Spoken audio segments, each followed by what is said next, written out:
Since 10 minutes is grossly inadequate to even introduce this subject, I would skip formal thanks and introduction and just come to points. Impact. Impact on whom? Industry. Industry means machinery? No. Industry means people. Now let us take the case study of Mumbai. 7 million people live in slums. Builders enter into agreement with them, cheat them. Can they come to RERA? No. 2.5 million people live in old and dilapidated buildings, don't have a toilet in their house. Builders cheat them. Can they go to RERA? No. 1 million people live in MADA colonies. Builders cheat them. Can they go to RERA? No. 1 million people live in quarters given by employers to staff. Can they go to RERA? No. 45,000 cooperative housing societies are there, out of which 60% want redevelopment. They go to developers, developers cheat them. Can they go to RERA? No. So impact on 97.5% of Mumbai's population as far as RERA is zero, zilch. That is the real impact. If you want to know the impact, take this. This is the impact. That is number one. So who are we talking about? How many flats are sold? Give me the statistics. I will give you the statistics which I have received yesterday from the Vidhan Bhavan, this thing. Last year, 19,800 flats were sought to be sold. So these are the people who will benefit by RERA. That means in 1 crore 25 lakh people living in Mumbai, 19,000 people will either get benefit or not get benefit. So impact is on these 19,000 people. Now we are about maybe 500 people here. The minimum price of a flat even in Dahisar or Mulund is 60 to 70 lakhs of rupees. In Dadar it can be 5 crores. The government of India and government of Maharashtra says that affordability has to be 5 years annual income. So in order to afford the cheapest of the flat that is available in the worst place within Mumbai, my annual income has to be 15 lakhs. So anybody who doesn't earn more than 1.5 lakh a month cannot even dream of buying a house. So is he affected by RERA? Now tell me something, lot of young advocates are here. How many of you have 75 lakhs or 1 crore and can afford to buy a house? So are you affected by RERA, or will the RERA impact you directly, give you benefit? Answer is no. So the question is, should RERA not be there? No. I have supported RERA. Why? Because if there is no regulation, there is a problem. At least let there be a regulation. Now we will try and include all those who have been kept out of the purview of RERA, bring the 97% in it, only then can RERA be effective. You want impact, so change the things and bring it, make it implementable for all. That's number one. Now what is regulation? What is the definition of regulation? Let me give you, what does a regulator do on telecom? Fixes prices, correct? What does a regulator do in electricity? Fixes tariffs, correct? What does a regulator do? Airport Regulatory Authority fixes rates, correct? What does a regulator do for Port Authority? Fixes tariff, correct? Every regulator worth his name all along, his duty is to fix prices.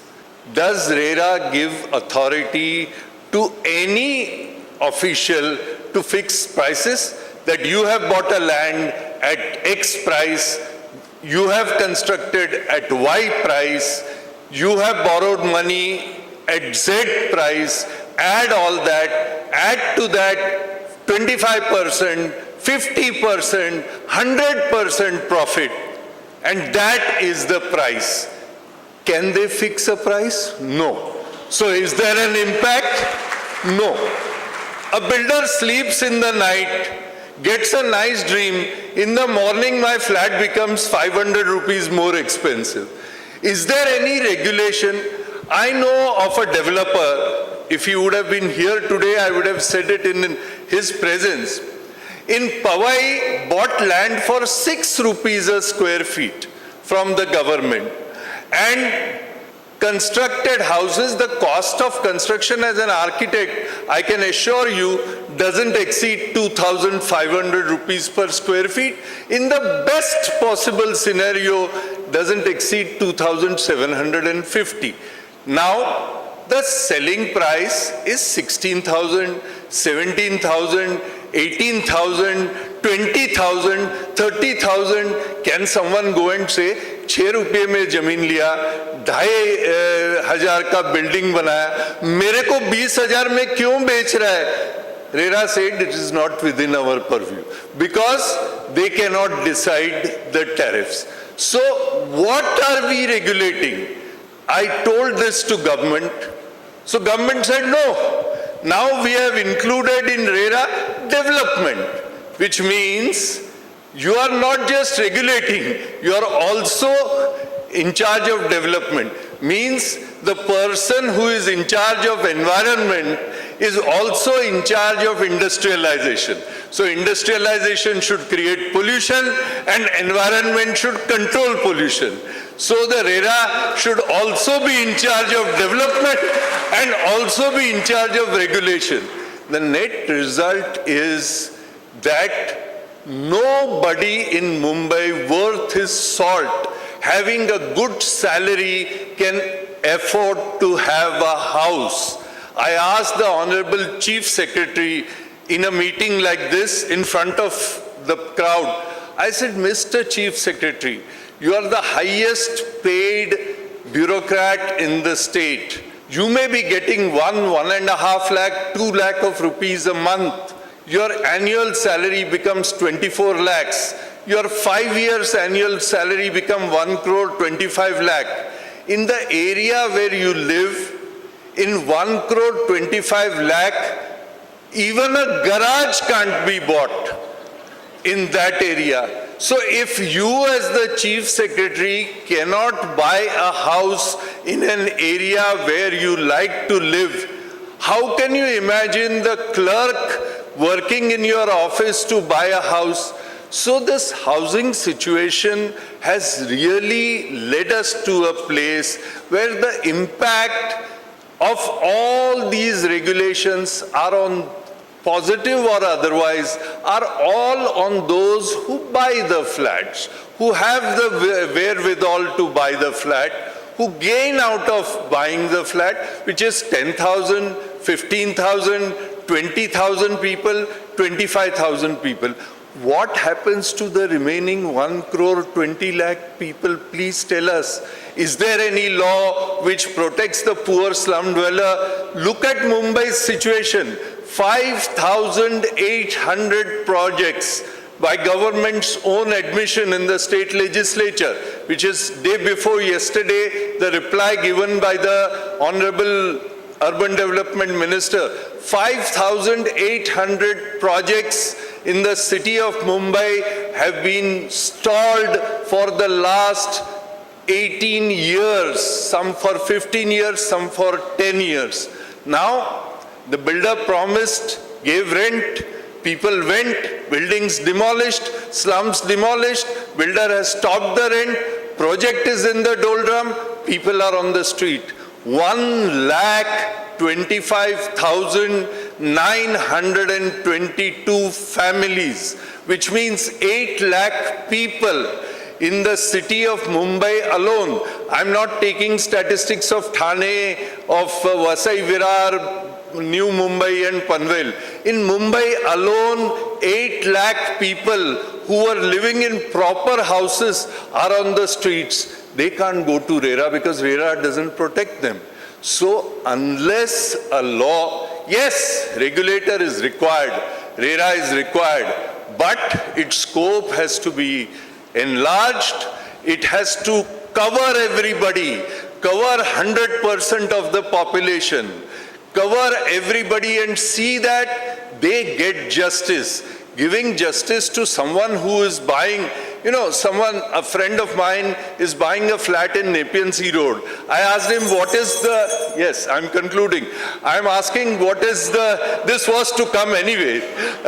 I asked him, what is the price at which you are buying? He says 1,25,000 rupees a square feet. So he is buying a flat for 18 crore rupees and he says, I am protected by RERA. But his driver, whom he pays 14,000 rupees, who's living in a slum somewhere in Vikhroli, is not protected. No law is complete unless it protects a majority of the population. So it is time that we change. It's time that we change. I have made a presentation not just before the Niti Aayog, but people in Delhi, and they have told us. In fact, Gautam Chatterjee, the chairman of RERA, has written to the government that please enlarge the scope and include the redevelopment project also. So RERA has made a beginning, but it's not enough. Justice Oak said correctly, but he put it in mild terms.